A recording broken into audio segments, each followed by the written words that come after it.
My father, the Padishah Emperor, took me by the hand one day, and I sensed in the ways my mother had taught me that he was disturbed.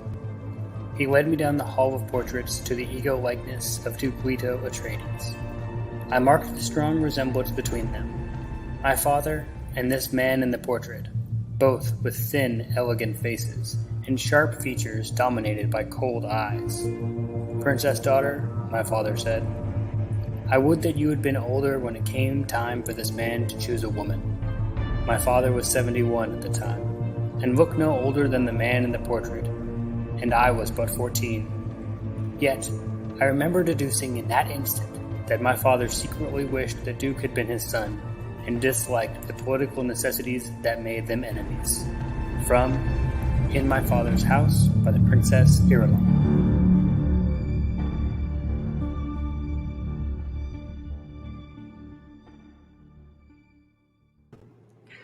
Welcome to Reading Dune, a podcast where we read Dune by Frank Herbert and talk about it. If you're a Fremen or a first-time reader, this podcast is for you. My name is Caleb Pauls. And I'm Evan Diaz. And together, we are going to read some Dune. Yeah, we are. Yes, we are. So, this chapter, chapter 15, it's a big chapter, in our first Dune book here. Yeah. And I just want to say one more time for everybody listening, if you've been listening since the beginning, I've read Dune probably 4 or 5 times, and as well as the Dune Encyclopedia. And Evan, how many times have you read Dune? I have read Dune 0 times. I've read Dune for our viewers this many times. Maybe You're on chapter 15. Yes. I've read that much times. Whoever can send me the decimal number of how many times that is. On my Kindle, it says 20%. So we're 20% of the way through the book. There you go. I've read 20% of Dune. And what's your overall takeaways at this point so far? What's happening? Like in the story, like what's going on?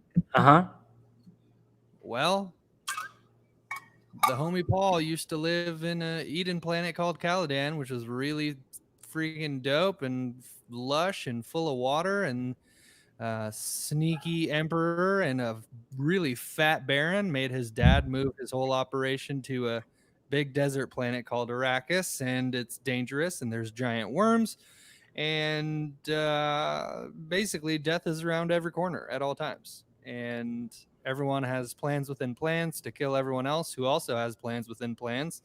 And some of the ladies have some crazy superpowers that make them able to do basically anything ever. And that's about it. Yeah, that was a great... Assassins that can also do anything ever. So yes. Right. That's a really good summary. Cool. Great. That was A+. Proud of myself. Yes. So this chapter, it kind of goes back and forth, like literary styles. Like it doesn't happen from A to B. There's a bunch of like time jumps in between where we get people's thoughts, which is, I think it's kind of trying to spell out the importance of what's happening in this one chapter, because this is the chapter where we get to see our first sandworm. Yeah, I didn't. Maybe I missed it. I didn't pick up on any time jumps. I did pick up on maybe consciousness jumps. Yes. Is that what you're talking about? Right. So we're talking like what characters think about other characters. Yes. Okay. Like before and after, like first glances, and then like conclusionary thoughts after, like when they leave the room. Right.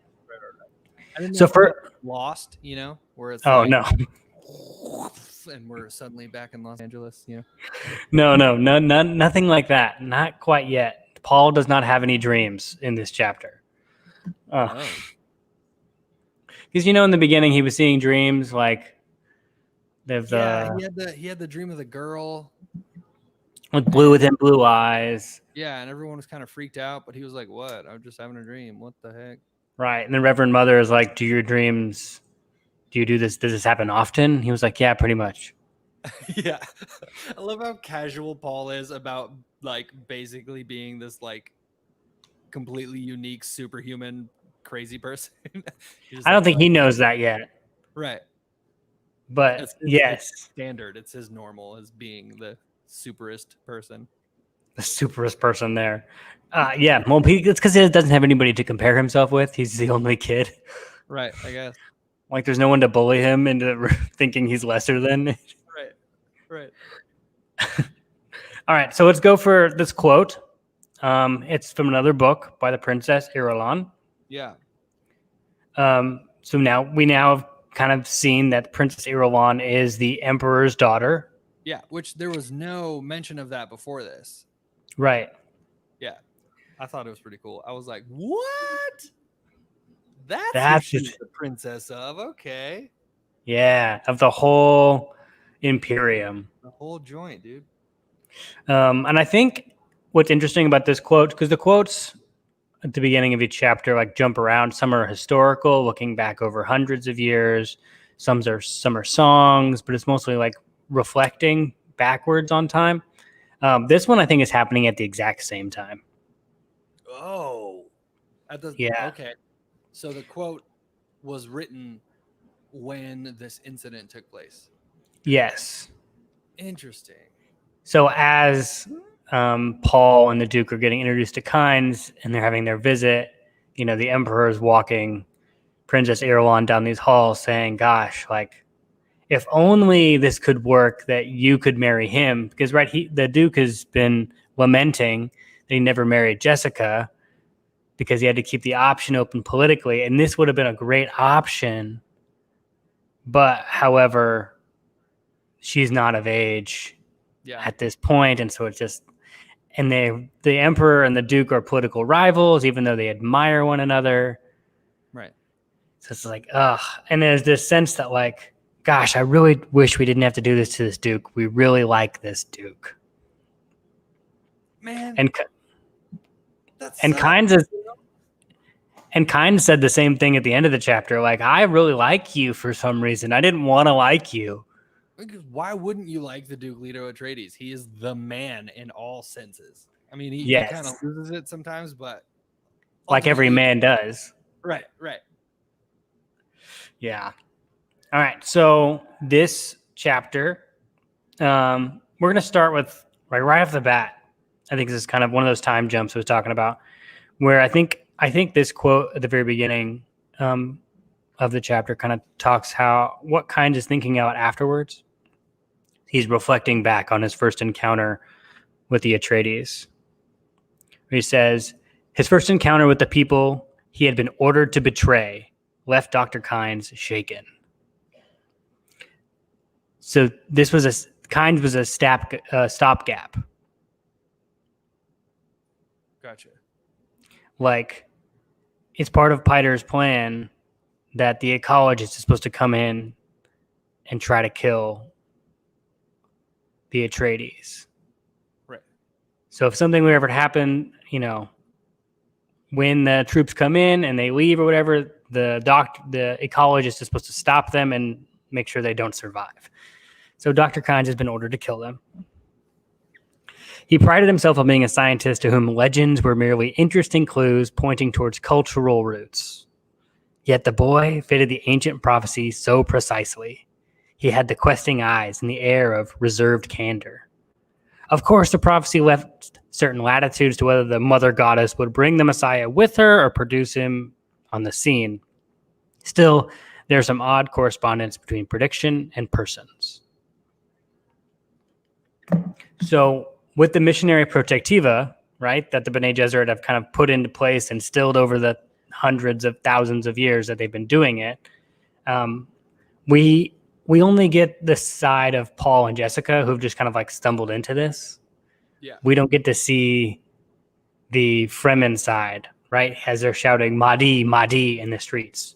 Like, they know that Jessica's a Bene Gesserit. Is this the chosen one? Is this the one that will take us out of oppression? Is this the one he met? And the Dr. Kynes is, he's got 1 foot in, 1 foot out of Fremen culture. He doesn't really want to believe all of this religion, but somehow it matches so perfectly. Right. He seems so like entrenched in the culture just because he's been around it for so long. And he even has the blue eyes, right? Mm-hmm.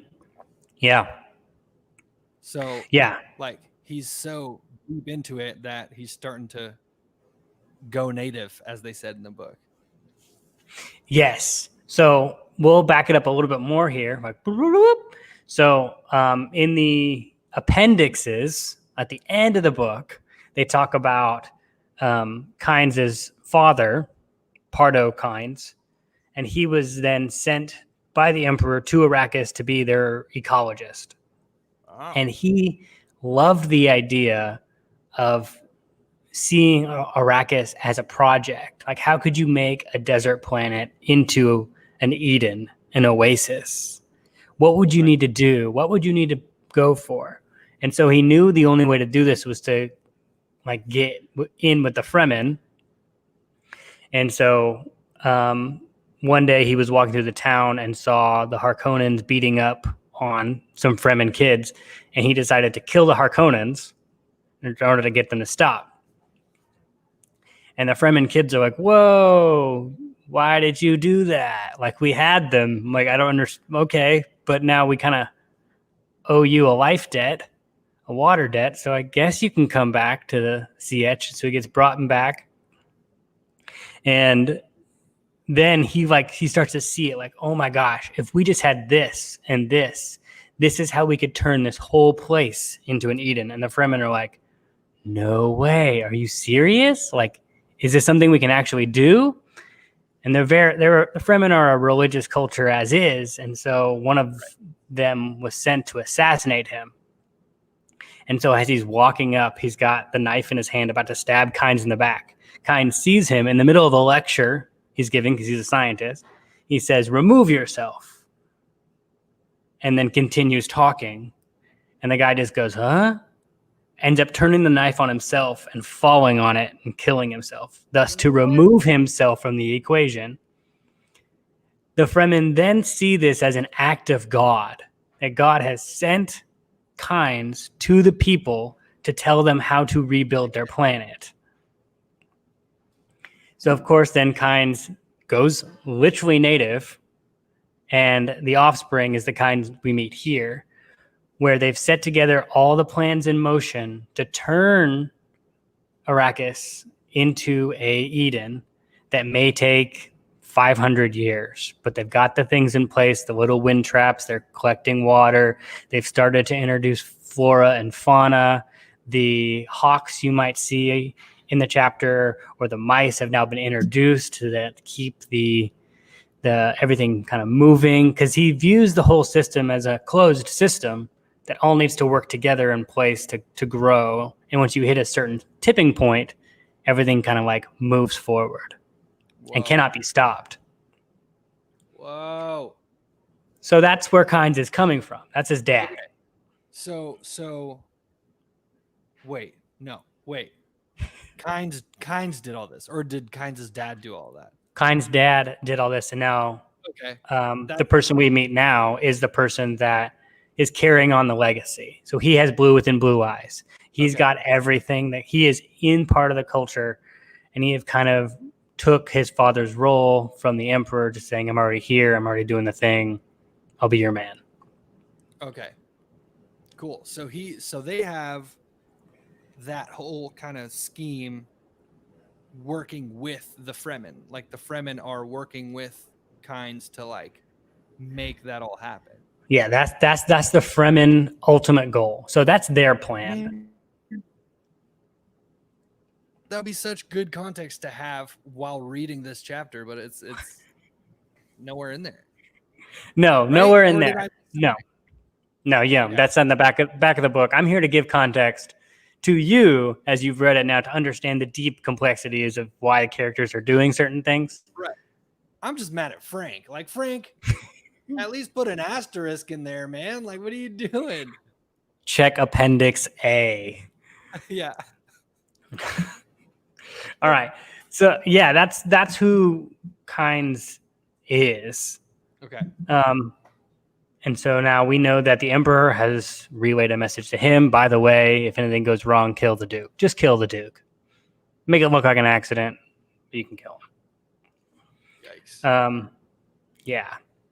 So we're on the second morning here on Arrakis. And so you can see Kynes walking with his guards up to the landing pad where there's a ornithopter kind of sitting there. And he sees there's guards sitting next to the entrance with their shield generators on, and they're buzzing. And he was like, well, Arrakis is going to show them what shield generators are like. Right. Like, little do you know, this is my planet. I know how it all works. This is not going to work when you're doing this. He's letting him walk into it. For our Lord of the Rings fans that are listening, is he being a little bit of a Denethor right now? Kind of like he thinks he should be the one in charge, and this new guy's showing up, and more sit upon the throne of Gondor kind of thing. No, more of like an Arrowmere. Like, I am the one who should be in charge, but no one's letting me be in charge, and I know he feels like what he is doing is completely right. Right. That's what I meant. That's what I was hoping. That's what Denethor was all about. But Denethor was never supposed to be there. Kynes, I think, almost has the most rights to be there. Right. Okay, cool. Right. So, he walks up, he lets his Fremen guards go by. The doors swing open. The Atreides guards come in, and behind them walks a tall man, hawk-faced, dark of skin and hair. He wears a cloak with the Atreides crest on the breast, and he wore it in a way with unfamiliarity of the garment, right? The Stillsuit kind of clung to his legs on one side, and it didn't quite fit right. Could you imagine? He's like picking a wedgie. Right, yeah, the spandex is just a little awkward in places. Right. And, you have this ruler that wants to walk in with authority, but he's, walking with his, shirt on backwards. Could you imagine? They have no idea what they're doing. I just picture, highway to the danger zone as they're, walking out, Wanting to be as cool as possible, but knowing that none of their suits fit right. Leto's just picking a wedgie in the slow motion, But yet, Paul's Stillsuit is he's wearing it much more casually. Yeah. And you would made to think that Paul would always wear these clothes. Which, bam, prophecy in Kynes' head. The Mahdi will be aware of things others cannot see. Right? It's crazy the amount of prophecy that everybody, all of these people in just Fremen, I guess, in general, they know every little prophecy. And every time they see it, they're like, It's in all their songs. It's in every cultural rite. It's in everything. Right. The Bene Gesserit just weaved it all in. And then Kynes shakes his head. They're just people. I need to kill them. I don't need to be thinking about messiahs. He's trying to convince himself. No, he's not. I need to remember logically that, but he keeps seeing sign after sign that this kid is the Messiah. That he's Lazan El Gaib. Oh, I got the shakes. All right. And then he sees Gurney, and he's remembering how Gurney and Halleck had questioned him all night, trying to pick his brain and telling him how to address the Duke. And he's just God, soon you will know. I am the master here. Right. And they want to know about the Imperial bases. Of course, the bases are where Kynes has been working on all of his stuff to fix the planet. Right. So he, of course, doesn't want them in there. And of course, Idaho told them, or, Stilgar told Idaho, and Idaho told the Duke. I love the little, thought Kynes has. I'll have Stilgar send Idaho's head to the Duke. Well, that was fast. Yeah. he's being real evil at the beginning of this, and it's cool seeing how like his attitude unfolds throughout the chapter. Yes. All right. It's a big chapter, so we'll just kind of move forward through here. They get acquainted. The Kynes like Duke's like, you're the ecologist, right? Kynes like, no, I prefer the term planetologist. And then and then the first thing, of course, Paul looks at and sees and is like, hey, are you a Fremen? Like, Paul just wants to know who are the Fremen here and how are they different? And Kynes smiles and says, yes, I'm accepted by both in the CH, in the cities. I'm also, part of in His Majesty's service. And Paul is like, oh, like in his mind, it's like, you're the guy who runs stuff here. And so today is the day that Kynes gets to show the Duke and Paul kind of over the shield wall. What does it look like for a spice factory to run? This is their field trip. Yeah. So Kynes look at their Stillsuits, and then the Duke is like, I don't think you would have let us off, out of Arrakis if we didn't wear these. And Kynes like, yes, like you would die. Yeah, you die super hard if you didn't wear these. And then the Duke is like, but we bring plenty of water. Like, I don't understand. Do we still need to wear them? And he's like, yes, you still need to wear these. And then, the Duke does a humble brag where he says like, oh yeah, these are Fremen ones. Because Kynes had given them the suits. Yeah. Yeah, we'd bring plenty of water. And then Kynes kind of stares at him, right? Because he's like, if we get knocked down, like we're gonna have water or something. We need to make sure we have an escort. And Kynes stares at him, seeing the water fat flesh. He spoke coldly. You never talk of likelihoods on Arrakis. You speak only of possibilities. And then Halleck stiffens up. The Duke is to be addressed as Lord or Sir. Like, you forgot how we scolded you for 2 hours to get that right. Why didn't you get it right?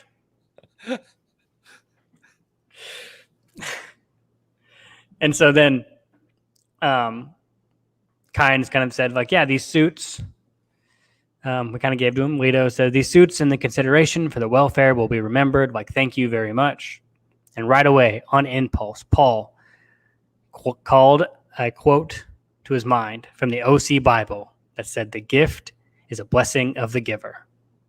The words rang out over loud in the still air. The Fremen escort Kynes had left in the shade of the administration building leaped up from their squatting repose and muttered in open agitation. One cried out, Lazana Gaib!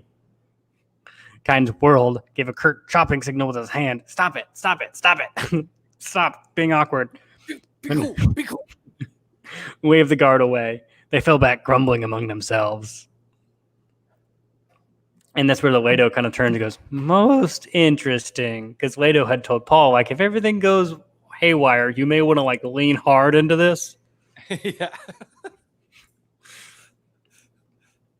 But it is interesting that on impulse, Paul says it. It's like something's been triggered in him. All of his training that his mom did has, like, centered in here, and maybe there's something else behind that also trying to call forward.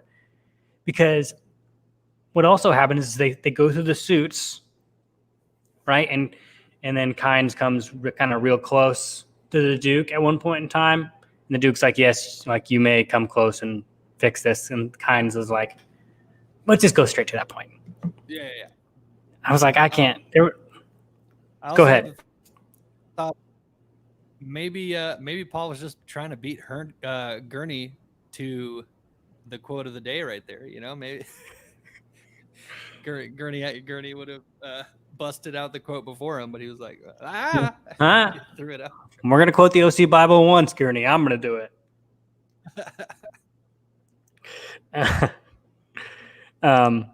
Here, right? Let's go back real fast. Well, that happens, and Kynes passed a hard glare over the Duke, and Paul said, oh, no, Kynes looks over the Duke and Paul, and then he says, Most of the desert natives here are superstitious lot. Pay no attention to them. They mean no harm. But he thought of the words of the legend. They will greet you with holy words, and your gifts will be a blessing. Like, he just continued to hit on it over and over again. All right, so the Kynes comes close to the Duke because he wants to, like, fix his Stillsuit up. Yeah. And the Duke is like, how delicate a moment. If I refuse, I may offend him. But I have to let him inside my shield. I have to, go through it. Yeah. The Duke's like, we're in your hands. It's a show of gratitude. And then he was like, if you could you actually explain what everything does? Because these suits are not only weird, but they feel weird, but they serve a purpose. What is it? Yeah. And so Kynes is like, of course, I love to teach people. That's my favorite thing to do. Here you go. Right. And he explains like every little detail about this thing, which is interesting. Like, Frank put that much thought into every piece of technology that is in this book, and that's bananas. Like, usually you can leave it to, oh, there's a button that does this, or like, kind of like SpongeBob theory, where SpongeBob has a campfire underwater, and like, how did that happen? You're just like, yeah, that's fine. That totally makes sense. And in science fiction, you can do that way easier.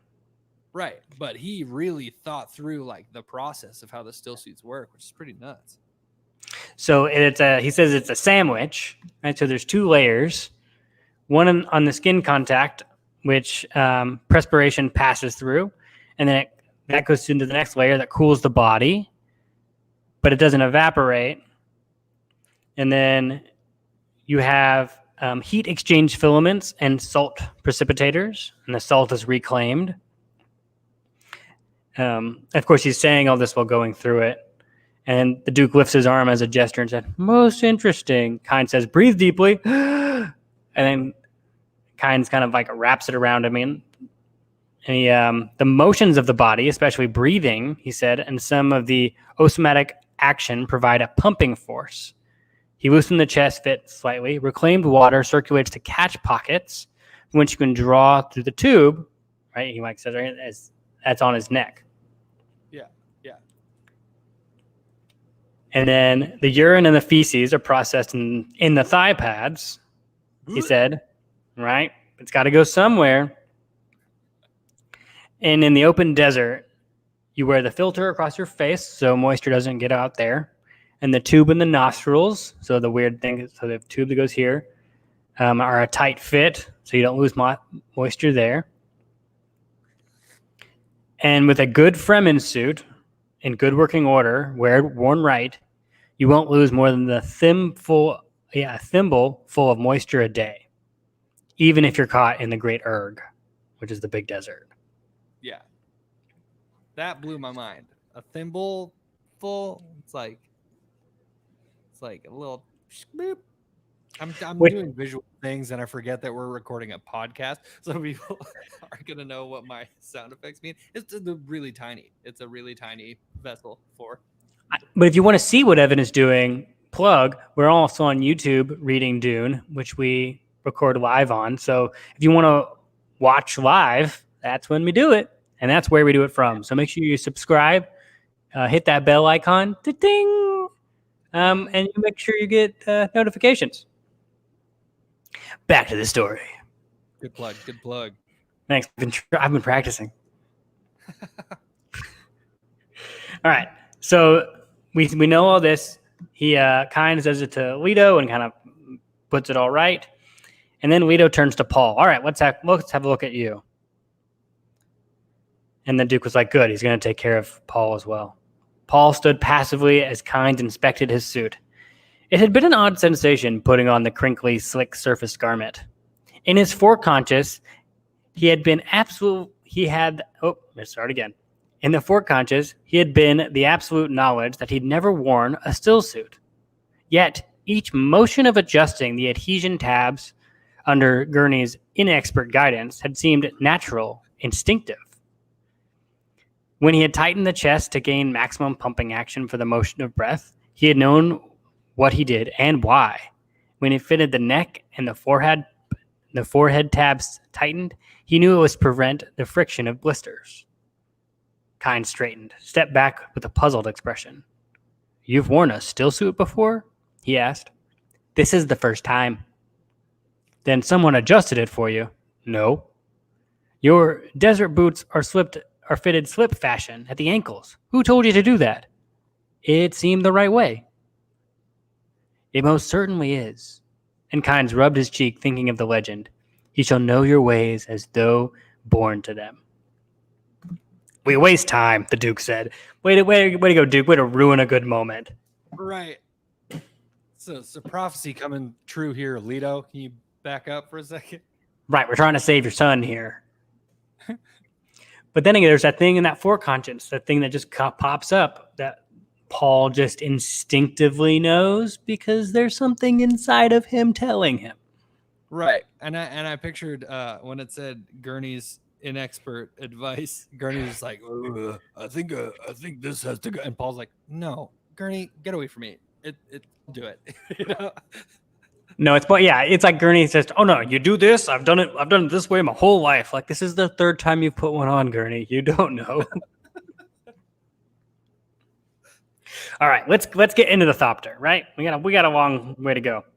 So they get in the Thopter, and it's the Duke insists on driving because what Duke doesn't? And it's a soft, luxurious aircraft, not like the normal ones. So Leto, and this is our first view of the Thopter and how it works, right? Leto fed power to the wings, felt them cup and dip once, twice, and they were airborne. 10 meters, wings feathered tightly, and the afterjets thrusting them upward a steep, hissing climb. Southwest over the shield wall. I tried really hard to imagine what this thing looks like, and I gotta say I have no idea. No idea?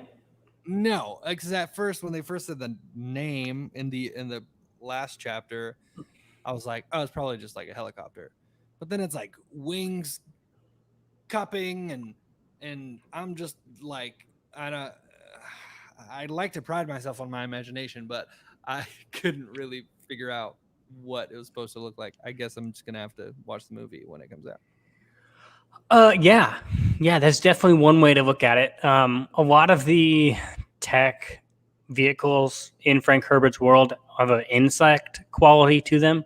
So later on, the shield, the harvester will be kind of like a beetle resemblance. I like to think of these as more of dragonflies. Dragonflies. Okay, so it has wings that actually like move up and yes. down. Okay. And probably have extra motions that can cup the air so it can like hover a little bit better, as well as extend out if they need to glide. Okay. So kind of like stingray kind of vibe. Yeah. All right. That's I got kind of close, but that helps a lot. Thinking of it as a dragonfly, that helps a lot. No, yeah, that's perfect. All right. So they're going over the shield wall. Bum bum bum bum bum bum bum bum bum bum. So as they're going to go see this harvester, the Duke and Kynes kind of have a duel of the mind as they probe each other. It's kind of a tense conversation. So they're going to the shield wall, and Kynes is again looking at how water fat they are, almost resenting them for having so much water. Like, little do you know how rich you are. So the Kynes noticed that they all have shields. And the people struck Kynes as a strange combination of softness and armed strength. There was a pose to them totally unlike the Harkonnens. So, of course, Kynes is the judge of the change. So when the Harkonnens left and the Atreides arrived, Kynes is going to report to the Emperor that everything went hunky-dory. And so, of course, Leto wants to know, hey, how am I doing? What are you going to tell? What are you going to tell the Emperor there? Tell him I'm doing a good job? So he says, when you report to the Emperor on the change of government, you will say that we observed the rules, Leto said, and he glanced at Kynes. Kynes. The Harkonnens left, you came. And everything is as it should be. And this is one of many moments where the Kynes' jaw tenses up. Like there's stuff he wants to say, but he can't. He's just kind of like reserved. He says, as a planetologist, judge of the change, I am a direct subject of the Imperium. Like everything is as it should be. And then there comes the point where they ask about the spice. Paul asks about the spice. Paul always asks the best questions. Let's just put it that way. Right. So they're learning about the planet. And Paul goes, do you ever investigate the spice? Kynes turns. Paul noted the hard line on the man's cheek. More tensing of the jaw there. Right. A curious question, my lord. Bear in mind, Kynes, that this is now my fief. This is the Duke talking. My methods differ in those of the Harkonnens, and I don't care if you study the spice, as long as you share what you discover. He glanced at the planetologist. The Harkonnens discouraged investigation of the spice, didn't they? Kynes stared back. And then Kynes is like, wait, are you trying to like get on my good side? Are you trying to like invite me into your inner circle right now? Right. What does this water soft invader expect? Does he think me a fool enough to enlist with him? And then Kynes goes to say, like, yeah, I saw your propaganda. It's real good. Good job. Like, you're not gonna bother me. Right. He's being kind of passive aggressive about it. It's like, yeah, I saw your posters, buddy. Good friend. Yeah, sounds great. So, of course, then the Duke goes to the next topic he wants to know about, which is the bases. Can the bases be used? Like, would you open up the bases to us? The Duke asked. Kynes spoke curtly. They're His Majesty's property. And the Duke is like investigating, like, were they going to be used? Could they be used? Could we use them? Kynes darted a hard stare at the Duke. Arrakis could be an Eden if its rulers would look up from grubbing from spice. The Duke, he didn't answer my question. Like, can we use them or not? Right. I think that's where Paul was like, ooh, they have a pressure point there. Because Kynes is now, he's got this dialogue in the back of his head always. Like, if I had my way, we'd fix this, no problem. But have to. The Duke says, how is a planet to become an Eden without money? What is money, Kynes asked, if it won't buy you the services you need? So then that conversation gets cut short because they're about to go over the shield wall. Right. And should they change, course. But I think this goes to how the Duke thinks about what he can do. Like if we have enough money, we can fix these problems. All we need is some more resources. Right. And Kynes is like Leto and Kynes are really after the same thing. Like they both want to make the planet a better place and like make it lush and vibrant and like work better. So you're just like not trying to not die all the time. But Kynes is he's still hesitant, and I guess he wouldn't know that, right? They wouldn't know that the other one has those plans. Right. I think Kynes can kind of see that, but Leto is coming from the other world perspective. This is how we did everything back then. But Kynes is kind of saying like, money won't serve you any good here. You have to live first. And everybody wants the spice. Right. Like they can't even get the weather, like how it was trying to go to the guild to try to see if they could, get weather satellites. And the guild was like, nope, there is no price. No price that will do this. Like money doesn't matter at this point. Right. Because everybody needs the spice. So it doesn't matter. All right. So they go over the shield wall. Paul looks out the window. Beneath him, the broken ground began to drop away in tumbled creases toward a barren rock plain and a knife edge shelf. Beyond the shelf, fingernail crescents of dunes marched towards the horizon. With here and there the distance of a dull smudge, a dark blotch of something that was not sand. Rock outcroppings, perhaps?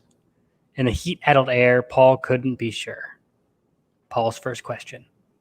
Are there plants down there? Could you imagine looking on the dunes and be like expansive everywhere and be like, whoa. Yeah. Like that first look at the, like, you are just nothing in comparison. Right. Ugh. Like, are there plants? And then Kynes does what Kynes does best, and he gives a science lesson. Right. Talks about how there are latitude life zones where there are some, but most of the animals or the plants, in order to survive on Arrakis, have to steal water from each other. Mm-hmm. So everything has this vampiric quality to it. Yeah. Like, and so Paul's like, so you mean they steal water from each other? The idea outraged him, but his voice betrayed his emotions. Kynes says it's done, but that wasn't primarily what he meant. You see, my climate demands a special attitude towards water. You're aware of water at all times. You waste nothing that contains moisture. Duke, he said, my climate. It's his climate. Right. And I think was he talking about people at that point when Paul asked that question? I think he was talking about plants, as well as there are some animals in the ecology of Arrakis that eat anything with water. Okay. The vibe that I got when I was reading it was like, yeah, some of the people in the desert will steal water from other people if that's what they need to do to survive, you know? That's also what he's trying to say, how like, well, we go back to what the Reverend Mother said way back in chapter 1, where he talks about like, in order to know a place, you have to know the environment of the place, right, to survive. And so that is the environment of a place. So of course, in order to do that, people have, and we will meet some Fremen who have that very quality of taking water, quote unquote, from people. Okay, cool. Because it's worth something. And so then Paul goes back to, like, I think what the whole point of this was, like, will we actually see some spice mining today? Very likely, Paul said. Paul sat back down. He had used the questions and hyper-awareness to do what his mother called registering a person. He now had Kynes' tone of voice, detail and facial and gestures, an unnatural folding of his left sleeve on the man's robe told of a knife in the arm sheath. The waist bulged strangely. It was said the desert men wore a belted sash when they tucked small necessities away. Perhaps the bulge came from such a sash, certainly not a concealed shield belt. So basically, Paul was registering Kynes. All right, I got you. I got you to talk enough that I can, like, if I need to manipulate you, I can. Yeah, he's just learning him bit by bit. And then we have intermission where Gurney sings a song. Halftime. Like, we're going somewhere. Gurney, you want to sing something? So then they see a bird, right? And this is where, like, I don't, again. Straight to the bird. Straight to the bird. Song, we see a bird, blah, blah, blah. Sorry, did you want to sing a song? Is there something you want to talk to there? There's still the big moment I want to get to. I mean, no. It was funny that Kynes tried to be salty about the whole thing. He's like, you do travel with a light complement of guards. Are all of them such men of many talents? Basically saying, like, your personal bodyguard is just some weird bard that's singing, like, playing the guitar in the background. Like, are you kidding me? And then, you know, the Duke is like, no, Gurney's a badass. Like, I like him with me for his eyes. His eyes miss very little. And then, like, Gurney starts, like, you know, proving how good he is. I just thought that was memorable, but it's funny. Whenever Gurney has a chance to sing, he does. Right. And I just appreciate that Frank's like, oh, and by the way, Gurney sings. Yeah. All right. So, we're talking about birds. It's probably an eagle. Or maybe it's a thopter. Or maybe it's something leaving.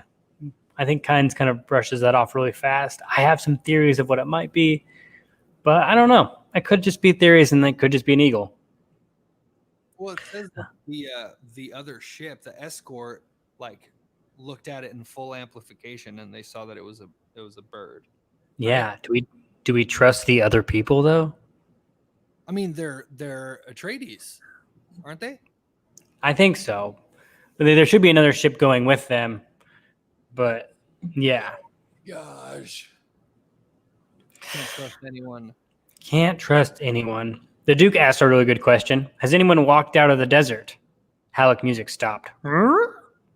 He leaned forward to catch the answer. Not from the deep desert, Kynes said. Men have walked out of the second zone several times. They survive by crossing rocks where the worms seldom go. Kynes' voice held Paul's attention. He felt in his sense come alert the way they were trained to do. Ah, the worms, the Duke said. I must see one sometime. You may see one today, Kynes said. Wherever there is spice, there are worms. Always? Halleck asked. Always. Is there a relationship between the worms and the spice? The Duke asked. Kynes turns, and Paul saw his pursed lips as the man spoke. Again, he's doing that half-truth thing. Yeah. Tensing up, not wanting to give everything away. Kynes says, they defend spice sands. Each worm has a territory. As to the spice, who knows? Worm specimens have examined led us to suspect a complicated chemical interchanges within them. We find traces of hydrochloric acid in the ducts, more complicated acid forms elsewhere. I'll give you my monograph on the subject. Please just take my presentation. I don't want to explain all of it right now. Right. Mostly, I don't want to talk about it right now, and I'm probably trying to kill you really soon, so you won't even bother reading it. Yeah, he's low-key just trying to change the subject. Worms and spice? Well, there's some hydrochloric acid. Don't worry about it. I'll send you a tape. Like what? deep sciencey words. Here, you'll read my study later. It's not important. Sneaky. And of course, the Duke asked the next question. Shields? What do shields do? Shields, Kynes sneered. Activate a shield within a worm zone and you seal your fate. Worms ignore territory lines, come from far around to attack a shield. No man wearing a shield has ever survived such an attack. So, wear a shield in the desert, attract a worm. Instant death. So that's why no one wears shields in the desert. Fair enough. They also learned to kill a worm, you have to shock all of the rings at the exact same time. Otherwise, it will just continue. Right. So but all of the rings on a mile-long worm, that seems logistically difficult, And I think a mile-long worm would be a short worm. Oh my gosh. So, yeah. So then Paul asks, have you exterminated them? Is there a way to do that? Kynes. He says, too expensive and too much area to cover. Paul leaned back in the corner. His truth sense, aware of the tone's shadings, told him that Kynes was lying, telling half-truths. And he thought, if there is a relationship between spice and the worms, killing the worms would destroy the spice. Ah. The plot thickens. The plot thickens. We need them worms. We need them. All right. So there we're going. Of course, Duke is don't worry about it. If we walk out, we have these transmitters. We'll be fine. Somebody will get us. And Kynes is that's very nice, but that's not going to work. Right. Good job. And the Duke asks, okay, well, what would you do? And the Kynes is well, as a planetologist, do you want my advice? The Duke is like, yes. He's like, we'll never travel alone. What if you're separated by a storm or forced down? Halleck asked. Is there anything you can do? Kynes, anything covers much territory. Yeah. Which right Like- there, that's some good juice, right? You just throw the word anything around willy-nilly. Like, be specific, please. We only Right. remember the Arrakis, we only deal with possibilities. Yeah. Don't hypothetically me, because it's gonna kill you. So Paul then says, what would you do? Kynes turns a hard stare at the boy, but brought his attention back to the Duke. I remember to protect the integrity of my Stillsuit. So then you can, if you have the Stillsuit, you should be okay. If a worm comes, you wait for the worm to leave. And so if the worm is gone, then you could possibly walk out. But what do you trust with that? And you want to stay on the rocks, because if you hit drum sands, you'll also be dead. And so drum sands is like where the sand isn't as compact.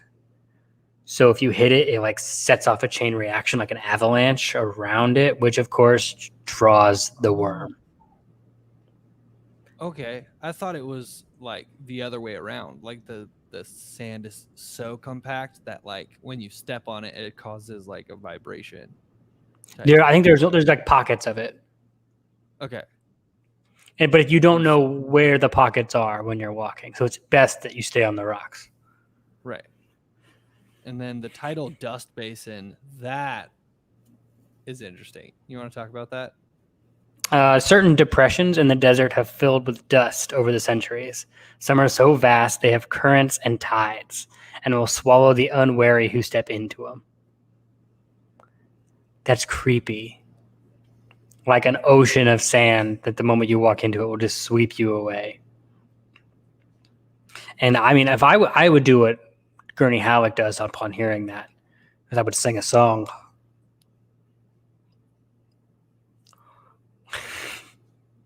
I think Evan froze. I think he's working on his internet. So we'll just continue on with the chapter. But that's when Paul sees a dust cloud. And so Kynes is like, that's what we're looking for. We're looking for the dust cloud. If there's a dust cloud just like that, that's our harvester. There's no cloud quite like it. And the Duke says there are aircraft over it. And Kynes says, yes, there are 2, 3, 4 spotters. They're all watching for worm sign. Worm sign? The Duke asked. Worm sign. Yeah. So they have the harvester. We'll just go into this. We don't have to go read every word of the chapter. Sorry, guys. Right. You have the harvester, and above it you would have a couple of thopters that would be looking out for worm sign, because where there is harvester, the worms always come. Right. So you're looking for the sign, so when it happens, they can radio in, and a carry-all can come, pick up the harvester, and take it back to safety. Or at least go up until the worm passes and drop it back down. But that's how you collect your spice, keep everybody safe. That's time's up, time to go. We've collected as much as we can. And so worm sign is usually a sand wave moving towards a crawler. They'll have seismic probes on the surface. Worms sometimes travel too deep for the wave to show. So you need to carry all around, so they're always looking for it. The worm always comes, eh? Halleck asked. Always. So right then you see who sees the worm sign? Leto, right away. Yeah. So the craft became full of thopter as the Duke banked it, holding its wings to a gentle beat. Remember, we're thinking like dragonfly-ish kind of thing. Yeah. Pointing with his left hand off to the east beyond the factory crawler. Is that worm sign? Kynes leaned across the Duke to peer at the distance. He's got pretty good eyes. Where the Duke pointed, a crest dune tracks spread as shadow ripples towards the horizon, and through them, as a level line stretching into the distance, came an elongated mount in motion, a cresting of sand. It reminded Paul of the way a big fish disturbed the water when swimming just under the surface. So they call him in, right? He calls in, calling the crawler. It's Delta Ajax Niner, worm sign warning. Crawling at Delta Ajax Niner, worm sign warning. Acknowledge, please. And that's when the guy's hearing, like, hey, who called that in? Yeah, that was a good spot. We need to make sure whoever spots it gets the reward because, got to motivate people. Right. And of course, the frequencies, Duke wants to know, is anybody else listening? No, it's just the frequency of those people right there because, worm and the frequencies and everything else. And they say, Duke claims it. It's the Duke Leto Atreides. It's your Duke. And then Halleck takes the mic. Now tell them to divide the bonuses among themselves. Tell them it's the Duke wishes. Kynes took a deep breath and then says, over. It's the Duke's wish that you divide the bonuses among your crew. Do you read? Over. Acknowledged and thank you, the speaker said. The Duke then turns. I forgot to mention that Gurney is also very talented in public relations. Not only is he a good singer, but he knows what the people want. And he's got good eyes. He's got good eyes. And so now they're waiting for the carryall, but the carryall isn't there. Yeah. And Kynes is like, it should be coming close. Like, it should be here. I don't know where it is. And then Kynes is like, you also don't have a lot of equipment. Because the Duke is like, we need to have 2 carryalls for everything, just in case this thing happens. We need to be over-prepared. And Kynes is quickly reminding him that you don't have the resources to do that. The Harkonnens took everything. Right. You're kind of donezo. Paul looked down, saw a stand, still spewing out of the metal and plastic monster beneath them. That'd be the Harvester. It looked like a great tan and blue beetle with many wide tracks extending on its arms around it. He saw a giant inverted funnel spout poked into the dark sand in front of it. Rich spice bed by the color, Kynes said. They'll continue working until the very last minute. All right. So they're keep going. Paul studied the yellow cloud belching from the crawler's pipe fence and looked out over the desert at the approaching worm track. Bum, bum, bum, bum, bum, bum, bum, bum, bum.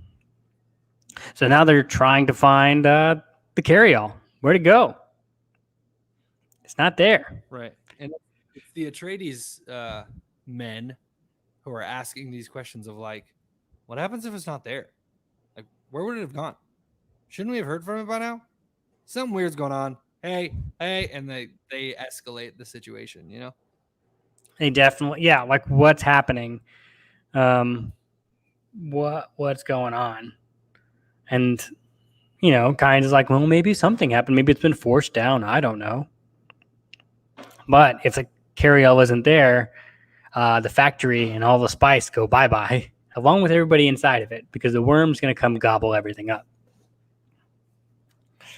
And that's where the Duke kind of like, he's running everything in his mind, what all situations can happen.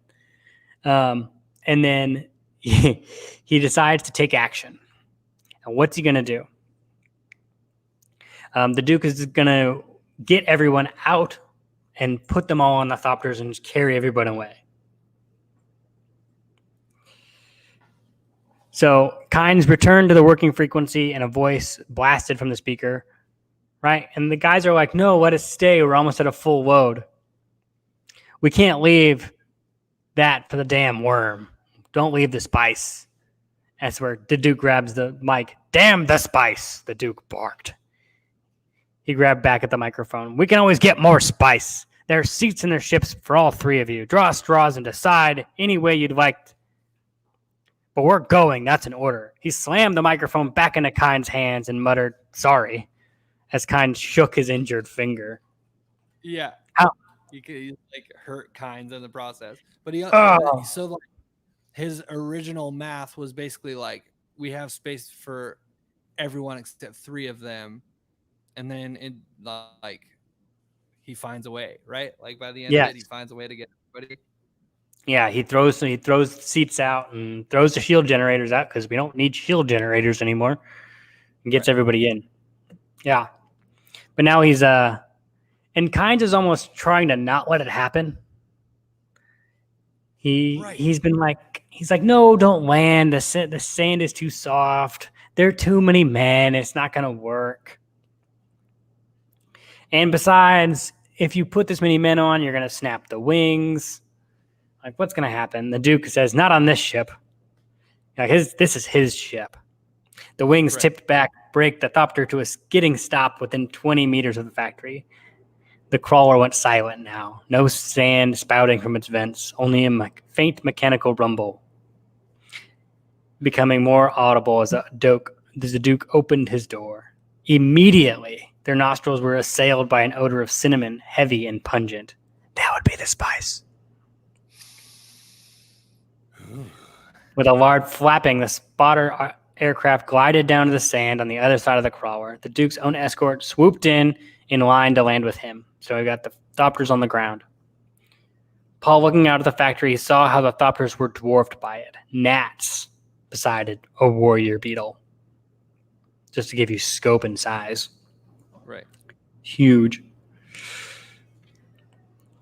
And then no one's coming out of the machine yet. And Kynes is like, yeah, they're hoping that the carryall will show up. They still have a few minutes. If it shows up, they save everything. All turned to look in the same direction, looking for the worm. There was no sign of it. But there was a heavy, charged feeling of anxiety in the air. This is where the Duke, it gets too close to handle for him. Too much is going on. Right. And he keys in the working frequency and barks, all right, you and Delta Ajax 9 are out now. This is a command from your Duke. On the double, or I'll cut that crawler apart with a laser gun. The hatch snapped open near the front of the factory. Another in the rear. Another on the top. They all just start like, oh God, don't shoot me, man. Come on. I'm just trying to do my job, man. Please don't kill me. A tall man in patchwork robes was the last to emerge. He jumped down the track and then to the sand. The Duke hung the microphone on the panel. 2 men in each of the spotters. 4 over here, the Duke shouted. 4 into that ship back there. He jabbed a finger at the escort Thopter directly behind him. The guards were just wrestling the shield generators out. 4 into that ship over there. Run, run. The tall man finished counting off his crew, came slogging off the sand, followed by 3 more companions. I hear the worm, but I can't see it, Kynes said. You feel the Jaws-like moment that's about to happen there? Like dun dun dun dun dun dun dun dun dun dun. Terrifying. The Duke is like, damn sloppy way to operate. What are you guys doing? We got to do better around here. Aircraft began flapping off the sand around them. It reminded the Duke of his time in his home planet jungles when a sudden emergence into the clearing and a carry-on birds lifted away. The spice workers slogged to the side of the Thopter and started climbing in behind the Duke. And this is where you see them. Paul can smell them, perspiration of fear. He saw that 2 of the men had poor neck adjustments on their stillsuits. He filed that back in his memory for future action.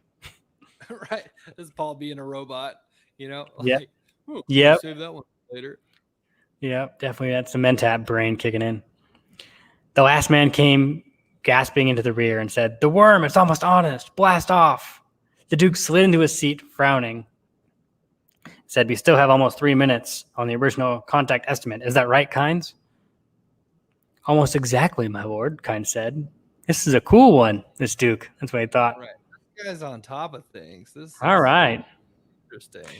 Little does he know what a worm looks like yet, but he's pretty good. I'd want to get out if I were him.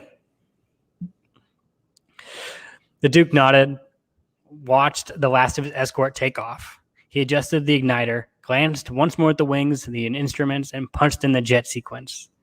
The takeoff pressured the Duke and Kynes deep into their seats, compressed the people in the rear. Kynes watched the way the Duke handled the controls. Gently, surely, the Thopter was fully airborne now, and the Duke studied his instruments. And they're like, all right. And this is where Halleck was like, we're really heavy. And then Duke was like, I got this. I would not risk this. Right. Oh, he makes a very he just says something like really smart right there. He said, dang it, where is it? He said something along the lines of, I wouldn't risk this cargo. And this cargo, he's not talking about spice, obviously. He's talking about the men. Humans. And in doing so, he's generating trust in the men and to Kynes himself, and Gurney even like smiles at it. He's like, you're right. I know. You know. So yeah. Worth mentioning. No, because Kynes this whole time was like this stupid spice. If everyone's focused on the spice, if we stop focusing on the spice, better things will happen. If we focus on the people, better things will happen. This right. Duke is now echoing Kynes' own moral thoughts about how you should treat people. And so Kynes is now starting to like, wait, what? The Duke banked the craft in a long, easy curve, climbing over the crawler. Paul crushed into the corner because, he's stuck with a bunch of sweaty dudes now. He's good thing he's got a window seat. Stared down at the silent machine on the sand. The worm sign had broken off about 400 meters from the crawler, and now there appeared to be turbulence in the sand around the factory. The worm's now beneath the crawler, Kynes said. You are about to witness a thing few have seen. Mostly because they die if this happens. Right. Flecks of dust shadowed the sand around the crawler now. The big machine began to tip down to the right. A gigantic sand whirlpool began to form there to the right of the crawler. It moved faster and faster. Sand and dust filled the air now for hundreds of meters around. Then they saw it. A wide hole emerging from the sand. Sunlight flashed upon the glistening white spokes within it. The hole's diameter was at least twice the length of the crawler, Paul estimated. He watched as the machine slid into the opening of that billow of dust and sand, and the hole pulled back. Gods, what a monster, muttered a man beside Paul. Got all our flogging spice, growled another. Someone's going to have to pay for this, the Duke said. I promise you that.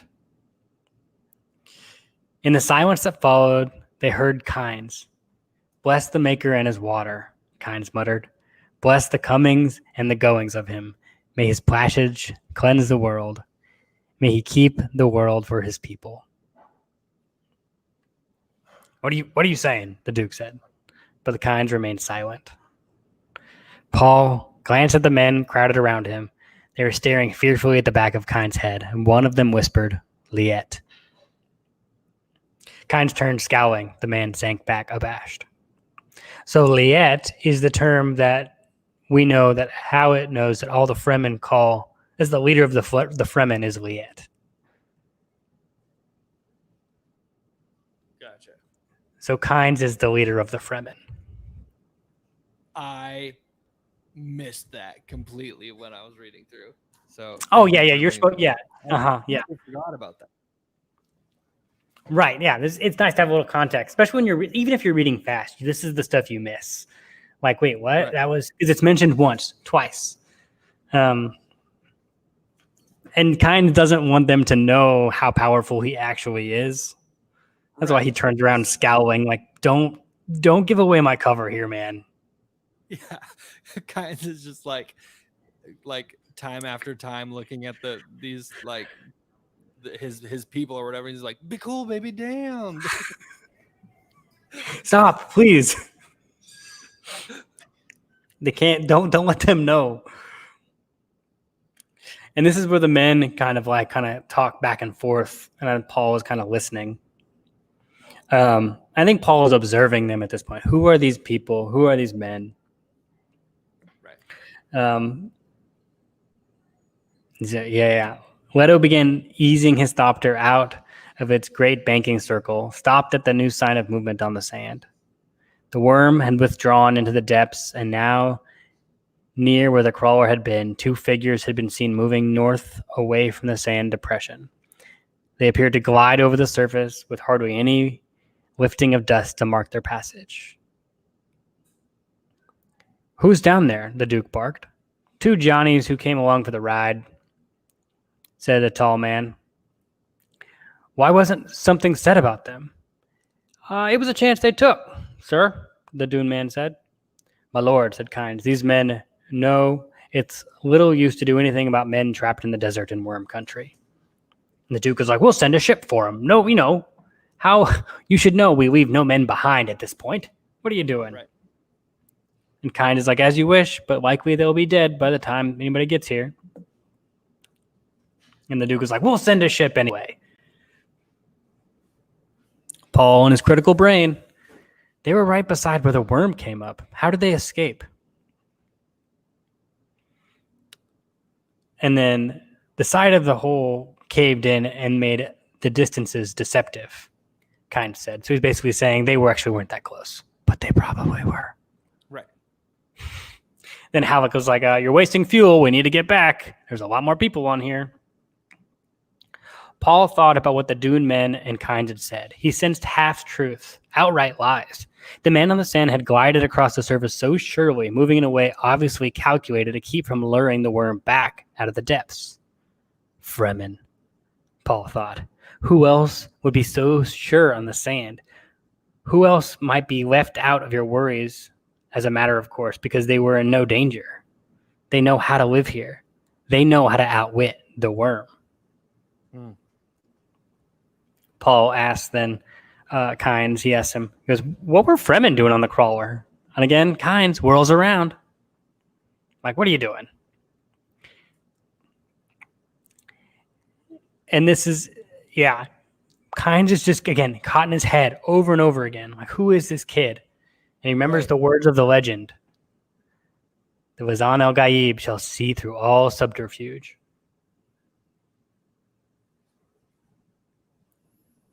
Paul is just like, oh man, he's. I'm constantly amazed at how smart Paul is because he just asks a leading question, and he got the answer he wanted from their reaction.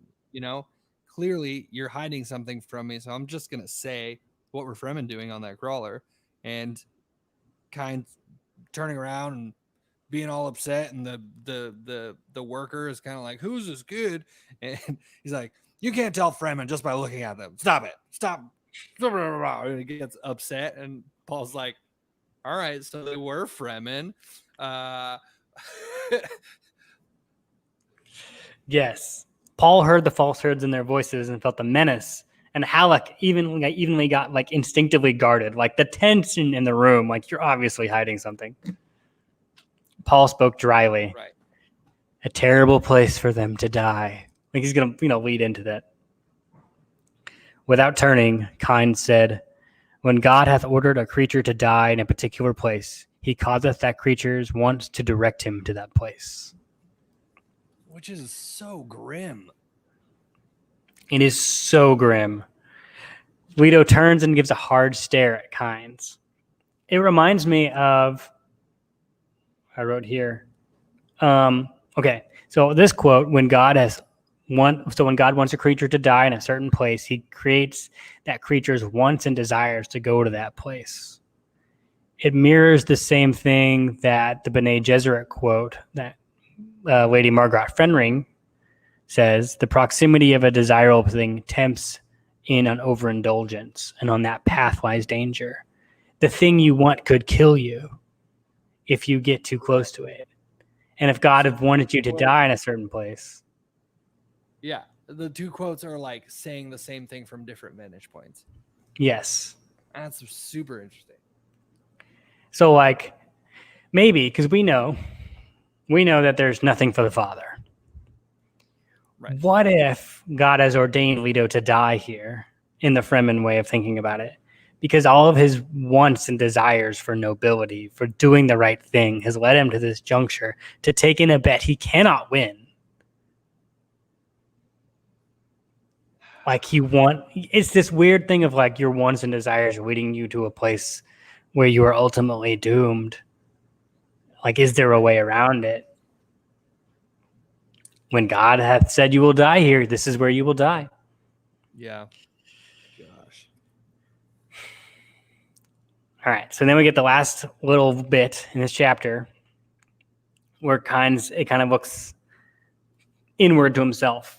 As Kynes returns to stare, he found himself troubled by the fact that he had observed here. 1. This Duke was concerned more with his men than over the spice. He risked his own life that they would save the men. He passed over the loss of the spice crawler with a gesture. The threat of the men's lives had him in a rage. A leader such as that would command fanatic loyalty. He would be difficult to defeat. Against his own will and all previous judgments, Kynes admitted to himself, I like this Duke.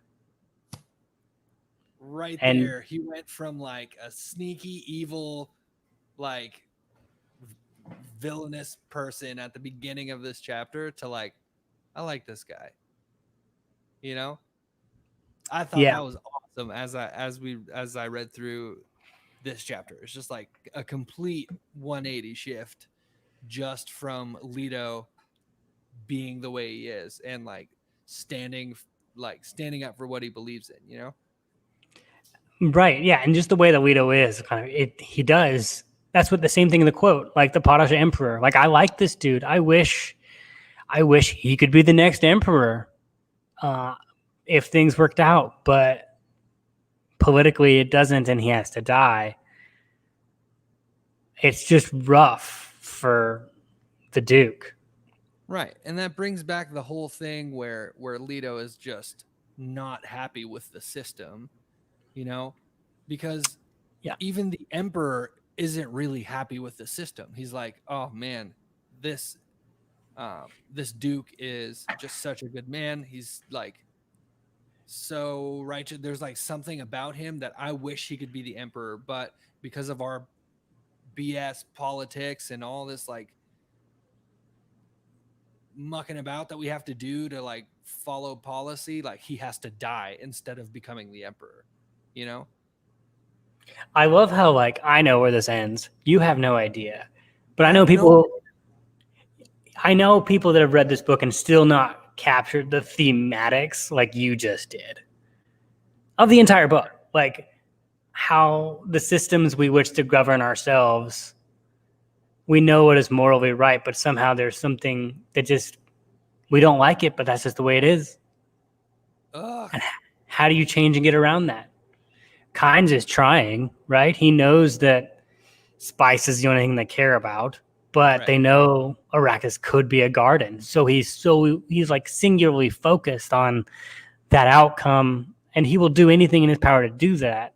And if that means he lived under the Harkonnens for generations. So, like, if they die, they'll continue under the Harkonnens. Under any ruler, they will continue to do what they do. He doesn't care as long as the Fremen keep doing what they're doing. Which is why I think he agreed to kill the Duke without knowing him, but now he likes him. Right. I'm excited to see where this goes now because the introduction of Kynes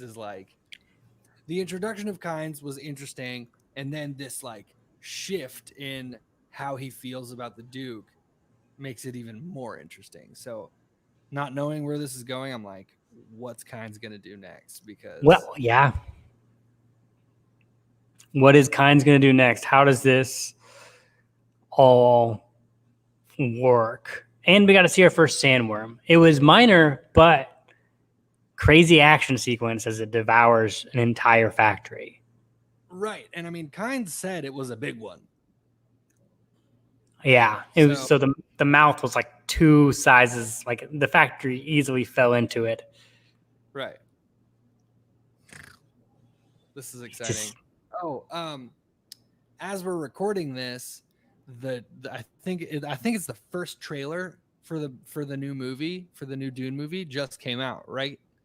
Yeah, it dropped this week. To And which this scene is in the trailer, which is amazing.